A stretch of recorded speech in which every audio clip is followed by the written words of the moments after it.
You'd think I'd be more prepared. Thank goodness I can edit this.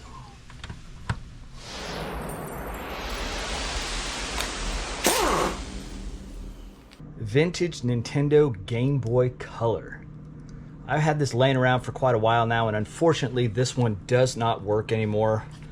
Womp, womp, womp. And I've been wondering, well, what am I going to end up doing with it then? I don't want to throw it out because it's just, I mean, it's all there and it just looks cool. And then I saw some stuff that people were making, and I decided to copy that and turn this into a GPS speedometer for one of my old cars. Obviously not going to use it in the DeLorean because I don't really see this going anywhere anytime soon. Makes me sad.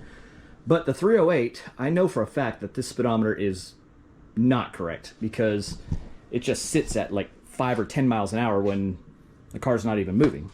And the wagon, I've replaced the rear end and the tires and all that good stuff on that, so if that was ever correct, well, it's not anymore. The Mercedes actually is probably the only car I have that the speedometer is correct in. Oh well, I mean, this thing's gonna be cool enough when it's done I can move it around from car to car. Welcome back to my teeny tiny channel. In today's video, we're gonna turn this vintage Nintendo Game Boy into a GPS speedometer, and this is how we're gonna do it. We're gonna use this HUD, H-U-D, HUD GPS speedometer that I got off of Amazon, and we're gonna open this up, figure out what we've got to remove or cut to make this fit inside this and still look like a vintage Nintendo Game Boy. While I'm showing you how to do this, I'm going to review a tool that was sent to me by a company called Hardell, and this is actually a nifty little tool. It is a cordless Dremel type tool. Company reached out, asked me if I'd like to review it and give them my thoughts and talk about the tool. So I've actually needed a Dremel tool for a long time. I keep borrowing my neighbors. So we'll see how this does. It's actually pretty lightweight. It's pretty comfortable to hold. When you turn the power on, it starts spinning. It's got a little light right here, which is kind of neat. I don't think the Dremel tool has that, or at least the one I've been using does not, so that's pretty handy. And it comes with a USB cord so you can charge it up, and an assortment of Dremel tools. So we've got your sanding discs, your grinding discs. Looks like we've got some small drill bits and more kind of grinding things, and then cut off wheels, and I don't know what these are called, but they go in the tip here, and that's what this slides into. So I'm gonna get this Game Boy torn apart, and then I know I'm going to need 1 or 2, maybe 3 of these little tools. So we'll pop these out and get to cutting, grinding, and whatever else we need to do. Finally, I am able to split this thing apart. It's been at least an hour. I had to get in there with a couple little tools on the end of this and basically grind the heads off of the screws that were in here. There were 6 of them. Turns out Nintendo decided to use some weird little screw that at first glance looks like a Phillips head, but it's not quite a Phillips head. And oddly enough, I don't own one of those screwdrivers.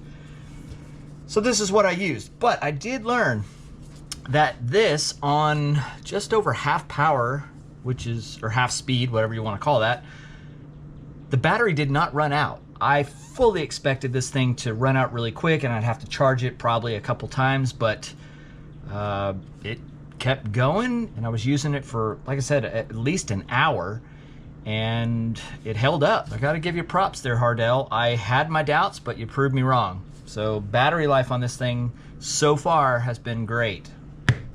Good job. All right, let's split this thing open and see what we're working with inside. Woohoo! Look at all of them electronics. This is that HUD, HUD, whatever you want to call it, little kit that I got off of Amazon. This is the screen, and it's very small. So we're going to take this and fit it in here somehow. And they give you a USB cord to plug in. And in my cars, I've got the cigarette lighter, so I'll plug the USB cord into this, Plug that in the cigarette lighter and we should be good to go. They also give you this handy dandy little suction cup mount. This goes on here, so I'll have to kind of figure that out, how to mount it to the back of the casing here. This little screen, I mean, it is almost damn near the exact same size, which makes it perfect for this project. The only thing I'm gonna have to do is grind out the back case so I can get this in there. It'd be really nice if I could split this and maybe shave this down, but that's not gonna happen, so we're just gonna trim this motherboard somewhere in here and make it work. I wanna keep the rest of this stuff in here so it's pressed up against the buttons so everything stays the way it should be. I'm gonna cut this motherboard out. I'm gonna go inside this black line and kind of start small, and if I have to widen it up, I can, but I want to keep all of this stuff on the outside just like it would have been back in the day. This thing comes with this saw looking kind of blade thing, and I think it'll work. However, I wish I could have used this. This is actually from a Dremel. The problem is all of these tools, this little shaft piece is much narrower than what the Dremel tools take. And these little pieces right here that accept these, it gives me 3 different sizes, but just not big enough to take this. What I don't know is if I can rob one of those from an actual Dremel tool to use in here. I don't know if it would fit. It seems like it might. We're gonna make do with this and see if it can get the job done. This would have been perfect. And so far, the only complaint I have is I wish that this would accept the Dremel accessories. When you have this on high or low or whatever, as soon as you hit that little power button, it's off to the races. So if you want to power it all the way down kind of slow before you turn it off, maybe that's a good idea. I'm not going to do that. I'm just going to leave it on full blast and have at her.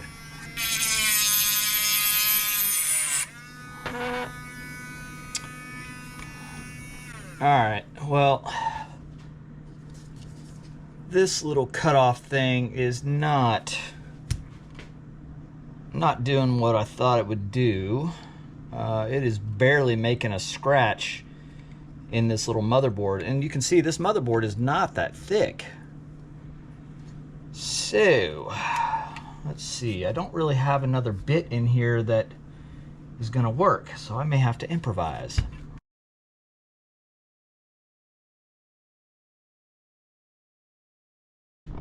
So here is a test run of pretty much what it's going to be like once it's done. Pretty cool little deal. It's got some kind of adjustment little wheel up here, so I'm going to have to figure out how I can open this up and be nonchalant about it so I get in there and adjust whatever that is. But other than that, very simple, super retro looking. I really needed this bit to cut through that little motherboard or something, whatever's in there. And it is a Dremel bit. So I borrowed a Dremel from my next door neighbor, and really what I wanted to see is if that little insert piece like this from the Dremel would fit in this tool, and it does. So if you want to save some money and have a great tool at a great price, buy this. It's cordless, rechargeable, it's awesome. And then all you have to do is get that little insert piece right here from a Dremel, and then you can use all of the Dremel bits. Perfect. I'm so glad that actually worked. I'm sure this is good for something. Plastic, it actually worked really well on the plastic. For this tougher stuff, not so much, but get that little piece, get some good Dremel bits. This thing's been great for different projects, and it works perfectly. My little Game Boy Color had a game in the back of it, a little rally car game. So you can see I have the back of this trimmed, but this game cartridge is not gonna obviously slide in there. So now I have to modify the cartridge so that I can get it to slide in and look like it's in there and cover all of this up. You don't have to keep that little motherboard in here. You can just buy an empty case off of Amazon and pretty much do the same thing. But the reason I did it is because I wanted all these little buttons and stuff on the side to still be there, and you know, they kind of pretend to work. So I wanted it to look like an actual Game Boy. I didn't want any of those pieces missing. It takes a lot more effort, a lot more time to do it the way that I did it, but you know, if you spend a lot of time on it, you're going to end up with something really, really cool. Here is almost the finished product. You can see all the stuff I had to cut out of it. The game that I had, well, this is all that's left of it, unfortunately. I had to modify it quite a bit to fit over the back, and I'll show you that in a minute. The mount, this is what I chose to do with it. Unfortunately, I cut a little bit high the first time, then I kind of realized what I had done, and I went down and cut lower. So this will actually clip in, and that bottom clip will snap in as well, and this will go on the windshield or wherever I decide to mount that. And the back of this is what it looks like. So there's the modifications I had to make.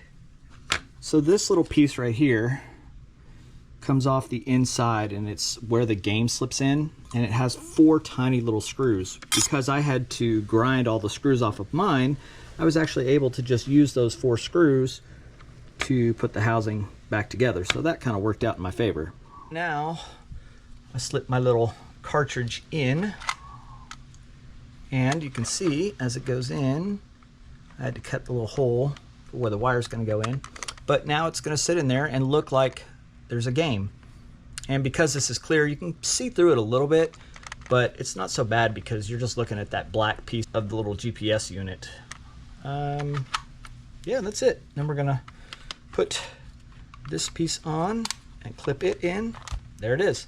I retained all of the pieces on the side and on the bottom, all the buttons, you know, you can still kind of press on them and they pop back into place. So this is what it'll look like, kind of sitting either on the dashboard or hanging from the window. And this is how you'll see it from the back. It's got a few features in here, miles per hour, kilometers or kilometers. It'll tell you which direction you're headed, north, south, west, or east. I haven't really looked through the instruction manual yet, but I'll do that once I get it in the car. I gotta decide which car I'm putting it in first. I might make another one for one of the other cars.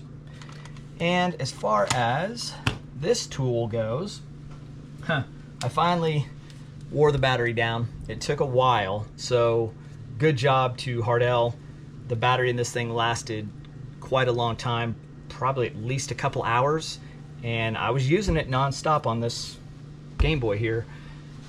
These little silver cutting wheels, not really good for, you know, thick, hard plastic stuff. I don't know what that's made out of, but as far as thin plastic, like the casing, it cut right through like butter. They give you a really nice assortment of tools that'll keep you going. I used a couple of these, obviously a couple of those, this piece, that piece. Yeah, pretty happy with this little tool. You know, for the price point, you can't really go wrong. Now, all you need to do is just make sure you get one of these that's big enough for the Dremel accessories, and that's it. That's all you need.